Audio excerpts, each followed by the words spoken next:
Senior rank person Nadeem Malik साहब भी join कर चुके हैं। नदीम साहब, जैसे कि हम ये सुन रहे थे, उनकी बात भी हाफिज एहसान साहब की भी, कि इस्लामाबाद हाई कोर्ट से उनको माजी में भी रिलीफ मिल चुका है बानी पीटीआई को, और एक बार फिर आज हम देख रहे हैं कि उनको रिलीफ मिला है। आप इस पूरे केस को कैसे देखते हैं? देखिए, ये तोशा खाना वाले जो केस है, इसमें पहली बात तो ये है कि तोशा खाना की चीजें घरों में ले जाना कोई इज्जत की बात नहीं थी, ना इमरान के लिए ना उन बाकी सियासतदानों के लिए, जिसमें शरीफ फैमिली, जरदारी और बाकी लोग शामिल हैं। वो नामुनासिब हरकत है इन लोगों के लिए कि वो कोई चीज अपने घर लेकर जाए। लेकिन ये केस उससे ज्यादा बेहुदा है, क्योंकि इस केस के अंदर एक निज़ाम है जिसके तहत इन लोगों ने तरीकाकार तय किया हुआ है। कैबिनेट डिसीजन के नीचे कोई 20%, फिर बाद में बढ़ा के 50% उसकी जो वैल्यूएशन वो सरकारी अफसरान मुकर्रर करते हैं, उसके तहत ये घरों में चीजें ले जाते हैं। तो अब उसके अंदर जान कोई नहीं थी। वो जो मेन एक्यूज थी इस दूसरे केस में, तोशा खाना का एक पहले केस था, ये तोशा खाना का दूसरा केस बनाया गया था। मेन एक्यूज इसमें बुशरा बीबी थी। बुशरा बीबी की जमानत पहले हो चुकी है, तो ये तो डन डील थी कि इमरान की जमानत ही होनी है। इस्लामाबाद हाई कोर्ट ने कोई खसूसी तौर पर उनसे मोहब्बत का इजहार नहीं किया, बल्कि सिर्फ कानून पर अमल पैरा होकर उन्होंने उनकी जमानत मंजूर की है। तो सरकार को चाहिए कि ऐसे बेहुदा किस्म के मुकदमात बनाने से, जिससे पूरे निज़ाम इंसाफ के ऊपर सवालात उठते हैं, उससे गुरेज करें। जज साहब ने उनकी जमानत का हुक्म दिया है, लेकिन जज साहब की जमानत के हुक्म के बावजूद इमरान की बाहर आने के फिलहाल कोई इम्कान नहीं है, क्योंकि वो 190 मिलियन पाउंड वाला जो केस है वो भी, और आई थिंक 9 मई वाले केस के अंदर भी उनकी गिरफ्तारी दोनों केसेस में शायद डली हुई है। मैं पूरे से वाकिफ नहीं हूँ, लेकिन ये दोनों मुकदमात उनके सर के ऊपर तलवार की तरह लटक रहे हैं। तो लेकिन मुकदमात जिसमें सजा का अमल आगे बढ़ने की उम्मीद होती है, वो तब होता है कि आपकी पूरी केस की तहकीकात करके, पूरी एविडेंस लेकर ऐसे सबूत व शवाहिद जमा कराएं।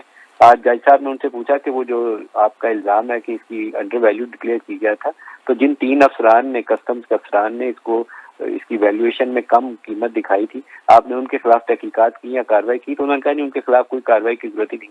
तो अंदाजा करें कि आपने इल्जाम क्या लगाया हुआ है कि अंडर वैल्यू करके आपने उसकी कम कीमत दिखा के घरों में ले गए। तो जिसने अंडर वैल्यू किया उन अफसरान से आपने पूछा ही नहीं है, तो उससे आपको उस केस के बेसरोपा होने से, बेसलेस होने से, इससे ज्यादा आपको कोई और चीज जाहिर नजर नहीं आती कि इसमें इल्जाम सिर्फ वो है कि इमरान को अंदर रखने के लिए एक नया मुकदमा खड़ा किया था, अदरवाइज उसमें जान कोई नहीं थी। अच्छा, अब नदीम साहब, यानी कि आपके मुताबिक इस केस की जो बुनियाद थी वही कमजोर थी? इसकी कोई बुनियाद थी ही नहीं, क्योंकि जो चीजें वो लेके गए हुए, आप इखलाकी तौर पर कह सकते हैं कि इमरान को नहीं लेनी चाहिए थी। इनको इमरान इन्हीं चीजों पे बाकी सियासी लोगों के ऊपर, यूसुफ रजा गिलानी का वो नाम लेकर कहा करते थे कि वो हीरो का घर ले गया। शरीफ फैमिली के नाम लेकर उनको जलसों के अंदर पुकारते थे कि इसने गाड़ी ले ली, इसने तोशा खाना से वो चीज ले ली, ये चीज ले ली। तो इमरान के लिए तो ये चीज वो उनको ज़ेबा ही नहीं देती थी कि वो इस तरह की वो हरकत खुद भी करते, लेकिन वो इसमें मुलव्वस हुए, तो एक गैर इखलाकी और सियासी तौर पर नामुनासिब कदम था। लेकिन इसके बिना के ऊपर उनको सजा नहीं दी जा सकती, क्योंकि एक रूल बना हुआ है जिसके तहत पिछले पता नहीं 50-60 सालों में कौन कितनी चीजें घरों में लेके हुए, सारे लेके गए हुए हैं। कोई छोटी मोटी चीजें नहीं है, करोड़ों की चीजें जो एक एक बंदे के घरों में गई हुई हैं। वो तोशा खाना की फहरिस्त जब पब्लिक हुई है, तो उससे आप पढ़े तो अंदाजा होता है कि एक एक जो हमारे वो ये बिग विग्स है ना सियासत के अंदर, वो 20 करोड़, 25 करोड़, 30 करोड़, इतनी कीमत के तहफ हैं जो इनके घरों में गए हुए। और ये वो वैल्यू है जो खुद सरकारी अफसरान तय की हुई है, ये वो वाली वैल्यू नहीं है जो मार्केट रेट पर डिटरमिन की गई है। तो इमरान के लिए नामुनासिब था, क्योंकि इसी बिना पे ये बाकियों को तनकीद करते थे। तो लेकिन इसकी कोई जवाब नहीं है कि इसको सजा दी जा सके। इसी कानून के तहत अगर आपने सजा देनी है तो फिर आप सारों को पकड़ लें, फिर शरीफ फैमिली को भी पकड़ लें, जरदारी को भी पकड़ लें, नवाज को भी पकड़ लें, फिर आप कह लें कि हमने सारों को सजा के अमल से गुजारना है। लेकिन एक रूल बनाया हुआ है कि तोशा खाना के तहफ आप घरों को ले जाना चाहें, जिसको मिलता है तो एक वैल्यू है खास जो सरकारी अफसरान मुकर्रर करेंगे, उसका 50% देकर, पहले 20% होता था, बाद में रिवाइज करके पीटीआई के दौर में इसको 50% किया गया था, वो दे के घरों में ले जाए। तो इमरान भी ले गया हुआ है, बुशरा बीबी भी लेगी हुई है, लेकिन इस पर उन्हें सजा नहीं दी जा सकती। सजा देने के लिए तो इलीगैलिटी कोई चाहिए होती ना, तो इलीगैलिटी इन्होंने ये दिखाई थी कि उसकी वैल्यू कम डिटरमिन की गई।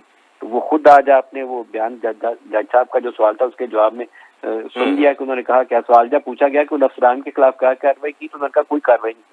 तो कैसे डिटरमिन हुआ कि वैल्यू आपने मार्केट रेट से कम दिखाई?